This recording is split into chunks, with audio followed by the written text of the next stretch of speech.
Ναι, γιατί συνήθως το βάζουμε μέσα στα τσιντάκια ή αυτό το μέσα όπως είναι.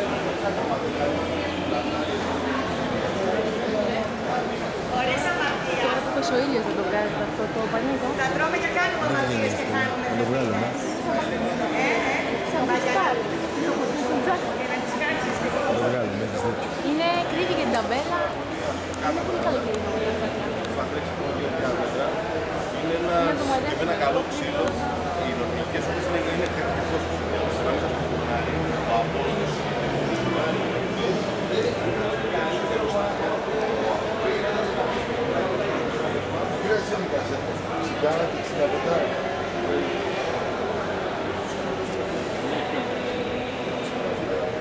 Πάει και 2 δίπλατσες, ένα 82 και μία 92. Αυτός μπορεί να παίξει δίπλα. Σε κάτι δεν είναι να παίξει.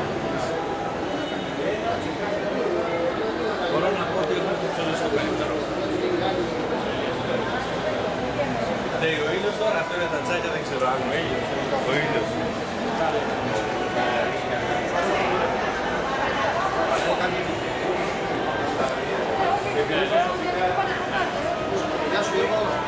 Γεια σου, Στέλιο.